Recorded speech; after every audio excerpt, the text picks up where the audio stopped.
السلام علیکم دوستو، جیسا کہ آپ جانتے ہیں مور ایک بہت ہی خوبصورت پرندہ ہے، لیکن یہ اس سے بھی زیادہ خوبصورت جنت میں تھا۔ مور کی خوبصورتی اور اس کے حسن پہ سبھی پرندے ناز کیا کرتے تھے، لیکن ان سب خوبیوں کے باوجود بھی مور نے ایسی کیا غلطی کر دی جس سے اللہ تعالیٰ نے مور کو جنت سے نکال دیا۔ اللہ تعالیٰ نے جب حضرت آدم علیہ السلام اور حضرت اماں حوا علیہ السلام کو پیدا کیا تو اس کے بعد ان کو جنت میں بھیج دیا۔ وہ دونوں جنت میں بہت ہی سکون سے زندگی گزار رہے تھے، بہت ہی مزیدار اور لذیذ پھل اور میوہ جات کھا رہے تھے، لیکن ایک اناج جس کو کھانے سے اللہ پاک نے انہیں منع فرمایا تھا وہ اناج گندم ہے۔ اب آپ کو بتا دوں کہ حضرت آدم علیہ السلام کی وجہ سے ہی جنت سے شیطان کو نکال دیا گیا تھا۔ اسی وجہ سے شیطان کو حضرت آدم علیہ السلام سے دشمنی ہو گئی تھی اور وہ حضرت آدم علیہ السلام کا دشمن بن گیا تھا۔ شیطان کی یہ خواہش تھی کہ وہ کسی بھی طرح حضرت آدم علیہ السلام اور اماں حوا علیہ السلام کو جنت سے نکال دیں۔ شیطان کو یہ خبر ہوئی کہ حضرت آدم علیہ السلام کو تمام میوے کھانے کی اجازت ہے، لیکن ایک اناج جو کہ گندم ہے اسے کھانے کی اجازت نہیں ہے، تو شیطان نے سوچا کہ بدلہ لیا جائے۔ شیطان انتقام کی آگ دل میں لیے جنت کے دروازے کے پاس آیا اور بیٹھ گیا اور 300 سال تک وہاں بیٹھا رہا کہ کوئی جنت کے دروازے سے باہر آئے اور شیطان اس سے بات کر سکے۔ ایک دن اچانک جنت سے مور باہر آیا۔ شیطان نے اس کو دیکھا اور بہت خوش ہوا۔ شیطان نے اس مور سے پوچھا، اے خوبصورت پرندے تم کون ہو؟ تو مور بولا کہ میں مور ہوں، اب تم اپنا تعارف کراؤ۔ تو شیطان نے جھوٹ بولا کہ میں ایک فرشتہ ہوں، اللہ پاک کی عبادت سے ایک پل بھی غافل نہیں ہوں، میں یہ چاہتا ہوں کہ میں بھی جنت میں جاؤں، وہاں کی نعمتوں کو اپنی آنکھوں سے دیکھ سکوں۔ تو شیطان مور سے کہنے لگا، کیا تم مجھے جنت کے اندر لے جاؤ گے؟ میں تمہیں اس کے بدلے 3 ایسی باتیں بتاؤں گا جس سے تمہیں ابدی زندگی حاصل ہوگی، تمہیں بڑھاپا اور بیماری نہیں آئے گی، تم ہمیشہ کے لیے جنت میں ہی رہو گے۔ شیطان کی یہ تمام باتیں سن کر مور لالچ میں آ گیا اور کہنے لگا، مجھ میں تو اتنی طاقت نہیں کہ میں تمہیں جنت کے اندر لے جاؤں، لیکن میرا ایک دوست ہے جو سانپ ہے، وہ شاید تمہاری مدد کر سکتا ہے۔ یہ کہہ کر مور اپنے دوست سانپ کے پاس آیا اور اس کو ساری بات بتائی۔ سانپ بھی شیطان کی باتوں میں آ گیا اور خوش ہو گیا، پھر شیطان کو اپنے منہ میں چھپا کر جنت میں داخل ہو گیا اور یوں شیطان اپنی چال میں کامیاب ہو گیا۔ جنت کے تمام نگہبانوں کو یہ معلوم تھا کہ شیطان یہ چال چل رہا ہے اور جنت میں آ چکا ہے۔ فرشتے شیطان کو جنت سے نکالنے لگے، تبھی اللہ پاک کا حکم ہوا اس کو ابھی جنت میں ہی رہنے دیا جائے۔ وہ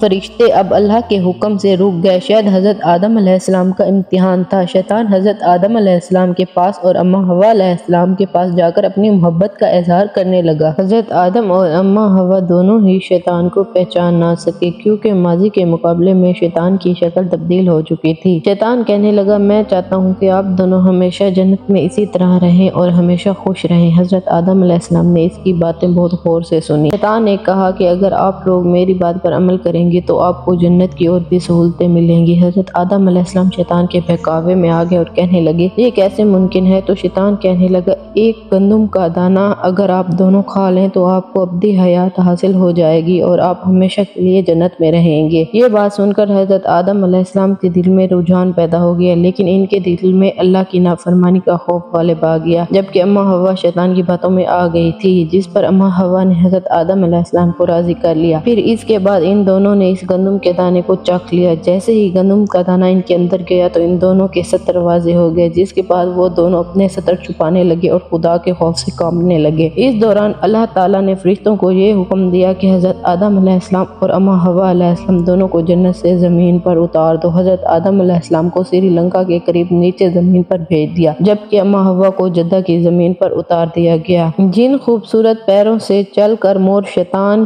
کو جنت کے اندر لے کر آیا تھا، وہی خوبصورت پاؤں اللہ پاک نے مور سے لے لیے۔ سانپ جو اپنے منہ میں شیطان کو چھپا کر لایا تھا، اس کے منہ کی خوبصورت خوشبو کو چھین کر اس میں زہر ڈال دیا گیا، پھر مور کے ساتھ سانپ کو بھی جنت سے نکال دیا گیا۔ تو دوستو، کیسی لگی آپ کو آج کی ویڈیو؟ امید کرتی ہوں اچھی لگی ہوگی۔ اگر اچھی لگی ہو تو ویڈیو کو لائک کر دیں اور مزید ایسی اسلامک معلوماتی ویڈیو دیکھنے کے لیے میرے چینل کو سبسکرائب کر دیں۔